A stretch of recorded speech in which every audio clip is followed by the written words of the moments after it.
Welcome, and thank you for tuning in to the human training your dog is begging you for. If you need help understanding your dog and their behaviors, you've come to the right place. We are Charles and Laura Countryman, co-founders of Canine Culture Dog Training in Dallas, Texas. And as always, we have senior trainer and head of dog evaluations, Wyatt, with us. Hi. And lead trainer, she oversees all of our trainers, Julie. Good morning. From training to behavioral or perhaps just emotional and health issues. If you are looking for help in any of those categories, you've come to the right spot. Our goal is to help you understand your dog better, learn more about creating behaviors you'd like to see more, and hopefully replace some of those behaviors you would really like to see less of. And at the end of the day, help you have a dog that's a joy to live with. So on today's episode, we are going to be talking about if you are looking at training and you're considering a boredom training. That's the most common training program. That's what we're really going to delve into. How long is right for a boredom training program? Is longer better? There are the gambit of how long a boredom training program can be. I'd probably say the most common one in the industry is 2 weeks. It's like everybody does 2 weeks. 2 week dog, yeah. But there are some people that occasionally will do a 1 week.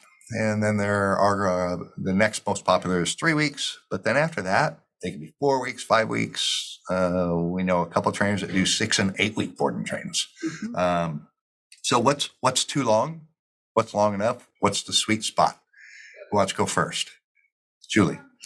I think that for a normal dog who just needs quote unquote normal fixing of behaviors, a 3 week is a great amount of time. Great amount of time. Now, I think today I have a different opinion in the sense that I like our 3 week because the dogs go home on the weekends. But I still think that 3 weeks where a dog is literally at a facility or at somebody else's home for those 3 weeks, that can be very good too.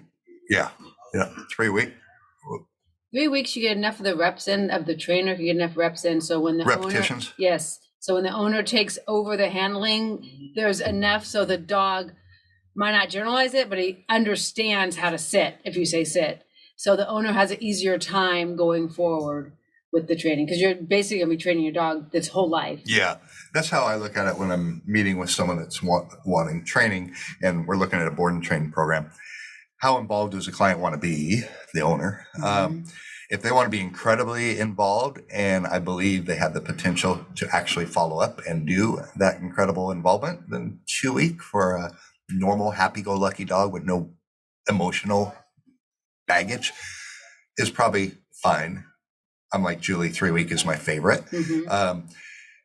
At 3 weeks, I feel we're taking a lot of the human error factor out of the equation. Not all of it, but a lot of it, because we're, like you said, Laura, we're getting a lot of enough extra repetitions in that we're giving the dog back in a more solid ability to perform the commands and make up for some mistakes their owner is going to make with them. I feel like that's also when you see the progress the most. So when you do a 3 week, I feel like that first lesson typically is a little bit all over the place. The owner's trying to figure out, the dog is trying to see if now it applies to everything, all this stuff.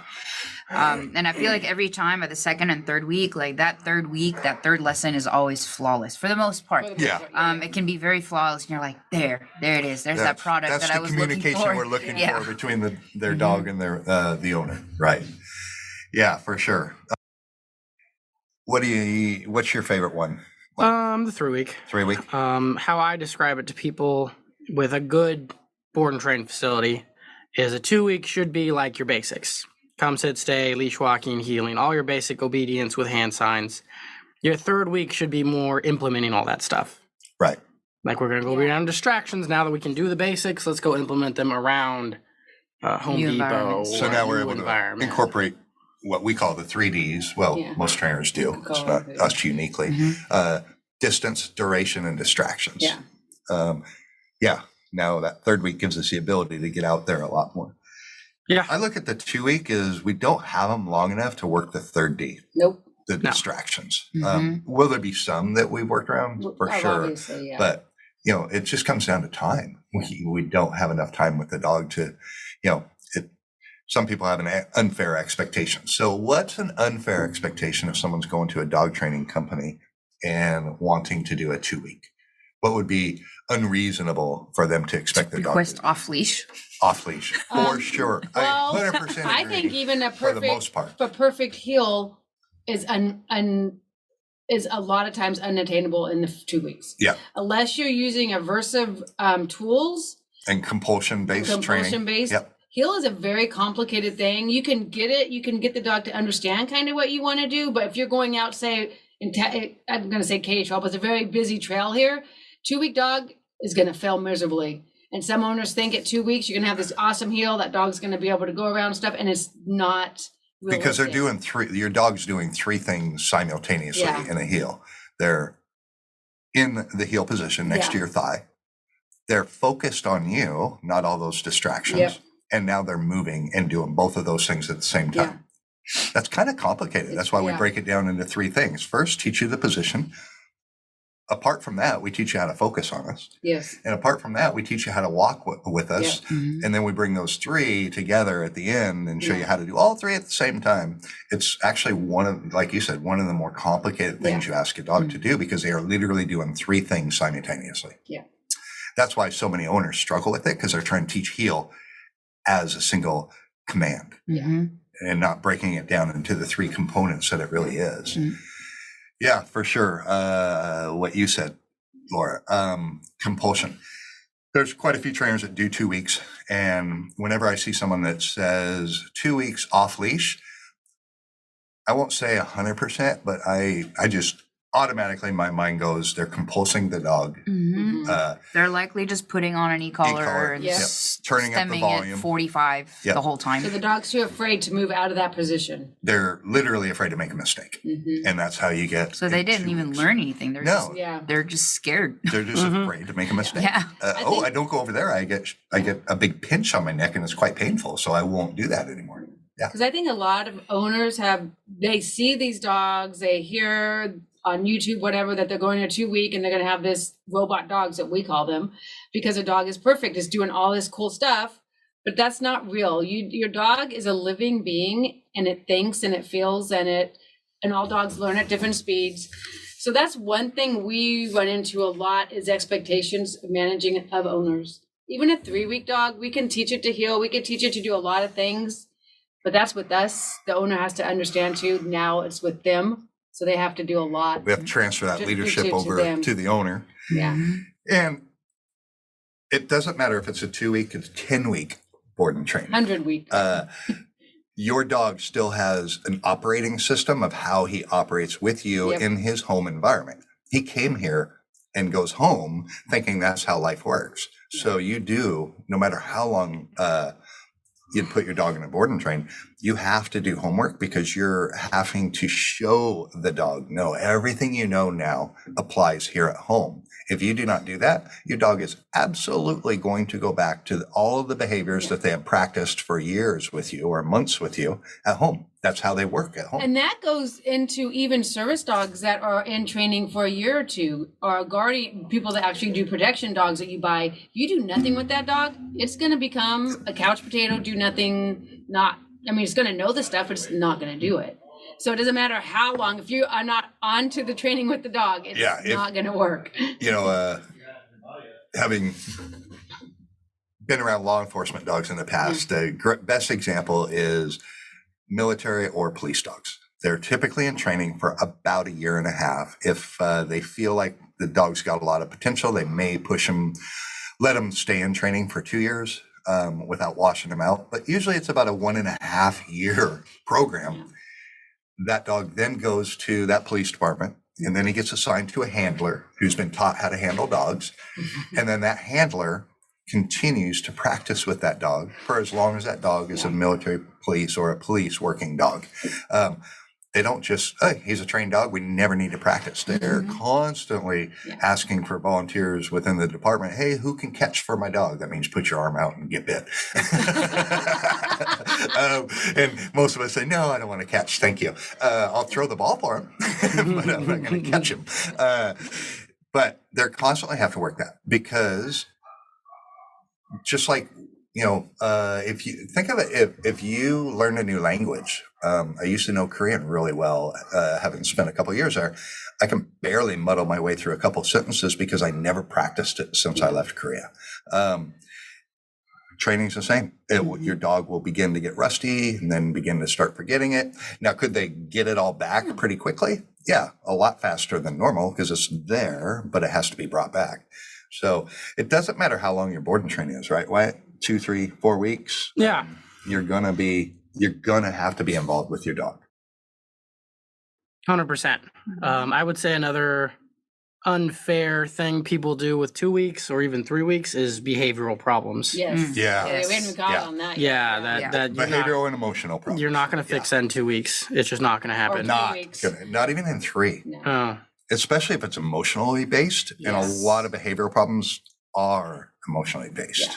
It's always typically severe anxious cases or severe aggression cases. Which is anxious or fear, Yeah. typically. Yep. Yeah. Yeah, very, very few dogs have something wrong in their brain that makes them want to kill everybody. Right. That's a very odd dog. And we know a trainer, I can't remember where she does 6 or 8 weeks. Is it 8-week board and trains? Yes, she does both. She does 6 and 8 weeks up in Idaho. Yeah. Yeah. And that's all her dogs, 6 and 8 weeks. All her dogs have Like emotional stuff going on. But that trainer specifically, and not saying good trainer, bad trainer, just talking about the program that trainer uses, the quality or the ability of the obedience is on par with probably our 3-week board and train. And so I'm not picking on that trainer. A lot of trainers, if it's a long training program, they'll work the dog 1 session in the morning and 1 session in the afternoon.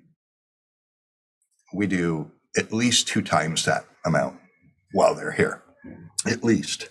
So longer is not better. 8 weeks does not make, No. does not take the human out of the equation. I would say the other problem with that style of training the dog twice a day is they're probably doing like an hour. And your dog's just mentally not going to be there for an hour. Or maybe they're only doing a normal 30-minute session. Or maybe they're just doing 30 minutes. And your dog's just getting about the same amount of training, just spreading it out over twice as long or 3 times as long of a duration. It's not very efficient. Yeah. So, those are the things that you want to ask when you're, meeting with dog trainers. How many sessions do you work a day? What are the rest break periods? The higher the stress, the longer the period of break needs to be, because the dog needs to decompress if it was a stressful training session because it was really confusing to them. Yeah. If it was an easy home run one, then their break period doesn't need to be as long. Yeah. And also you need to be wary of people that promise, guarantee. Oh God, yes. Or we only teach X, Y, and Z. The programs are not geared for each dog. Like I said before, all dogs are living, breathing beings, so they're all different. So you might, if they say, we just teach your dog to heel and sit.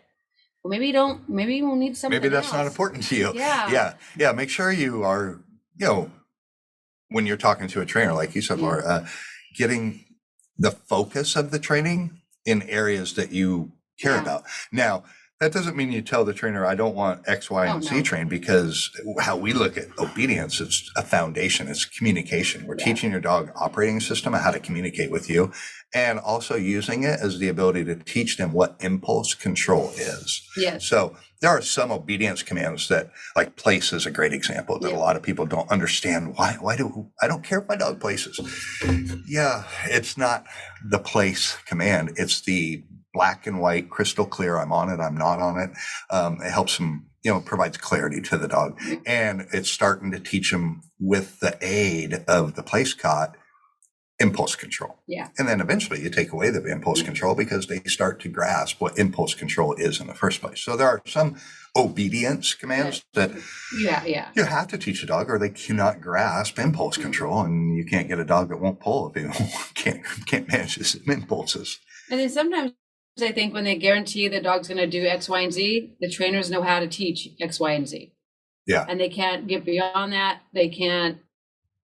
It's interesting to me that there's trainers out there that Well, and guarantee. if you guarantee something, that trainer's going to make it happen. He's Yeah. going to make it happen. Make it happen. Yeah, And that's if the scary dog part is right not there. And ready who's to on do the hook that, for that? The dog. Yeah. Because he's going to make sure that dog can do X, Y, and Z because he guaranteed.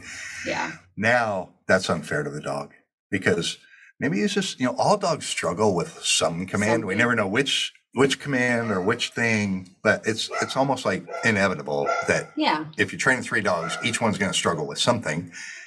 Do I want to have a guarantee behind that? No. Do I need to take my time and help that dog through that struggle? Yeah. But if you're guaranteeing it and you're basically a money back guarantee, like a couple trainers do, I wouldn't in a million years touch that trainer because No. I'm afraid what my dog might have to go through the last 2 days of training for him to check the box for the guarantee. Yeah. What's your thoughts on that one, Julie?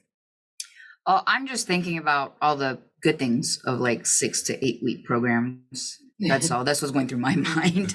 To me, Yeah. like I think of some of the dogs that we've had here who probably would have benefited from longer programs rather than going home over the weekends or staying, here for boarding over the weekends. I think in some cases longer Is better. actually Oh, yeah. genuinely Yeah, better. for sure. I'm not even really saying like people who train just twice a day or Right. I mean trainers who genuinely put in the time to work like 3 to 5 sessions. Yeah. I know that I have one dog specifically in mind, and that dog, I know that whenever we pushed him to do a lot, he benefited from having only 2 sessions in one day. Right. yeah. Because he needed those longer Yes. decompression Yes, sessions. he for really, sure. really did. And he's an example where longer would have been better. Yeah. Because he needed those longer breaks. Yes. Yeah. Yep. Yeah. And then every now and then we'll get that emotional dog that we don't want them on the weekends. They need to decompress and go home. Yeah. But then, We get dogs we want. then we'll get a dog that, no, we don't want to lose the ground and traction Yes. and the progress he's starting to make. We want to keep him over the weekend. Mhm. And so we're flexible. We Yeah. communicate with the client and we'll call an audible in the middle of our training and do that. But yeah, that's a good point. There are some dogs that, we do a 3 week and oh man, I wish we had this dog for 6 weeks because this emotional issue, he needs more time. Yeah. Well, it's the problem with cookie cutter training dogs. It doesn't work that way. Yeah. And a lot of people, for some reason, it's like children. You think you can train them all, teach them all the same way to do it. It doesn't work that way. No. No. Look at most brothers and sisters. They all have different personalities. Wildly different. But they're raised by the same parents People, in the same DNA and household. everything. Doesn't make any different. We're all different. Okay. So is your dog. But I'm pretty sure all 2 week dogs, we wish we had another week. Pretty much, Yes. Yeah. Yeah. I would agree with that. Yeah. Almost every The 2 only- week dog. I The wish only we had time one I more would week. not wish it is if the owner is also on point. Yes. Like the owner is able to learn and apply everything within Yeah. that 2 week, and the dog and the owner is doing well. Yeah. Then I'm like, okay, Yeah. You go. Yeah. Yeah. Go forth and prosper with your pup. Any parting thoughts on length of training, boarding training, 1 week, 2 week, 3 week, 4 week, whatever? I'd say to whoever's listening, if you're trying to figure out whether a 2 week, 3 week, 4 week longer is right, just make sure that you find a trainer that's willing to talk to you and actually explain to you all the benefits or drawbacks. And if they are the kind of trainer that really is pushing down for a 3 week or 4 week, and that you don't feel comfortable with that you're able to explain, what your worries are. Right. Yeah. I think at the end of the day, you just need to find a trainer that's willing to communicate with you. And once you find that, you'll be able to find a Yeah. program that's right for Yeah. you. It's a lot like getting a contractor for your house. Yep. They're going to be in your home. Make sure that you can have a good dialogue with them. Yep. Yeah. All right. Well, hopefully, if you're looking at getting a board and train program for your pup or looking into it, then today's podcast was helpful in what to look for, what's the right time frame, what's the right expectation. And on next week's podcast, we will be talking about dogs at work. And what we mean by that is service dogs, emotional support dogs, and therapy dogs. What are the differences? What's a reasonable? What's unreasonable? Those three distinctions, service, emotional, and therapy, are vastly different. Especially in America. Yeah, definitely in America.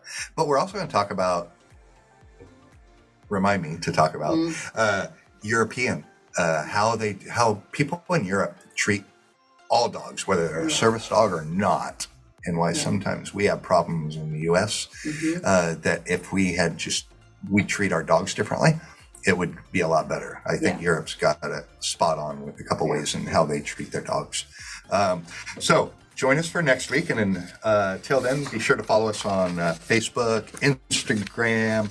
If you have a dog training question or a problem with your dog, reach out to us on the phone, 972-245-1587, or our website, k-9culture.com, and just click on contact us and send us your question. We will do our best to answer it for you on an upcoming podcast, or maybe you need help with your dog. If that's the case, we'd love to help you. It really doesn't matter how far away you are. We have trained dogs a long ways away. It just depends on if we're the right fit for what your goals are with your pup. And until then, go out and have fun with your dog.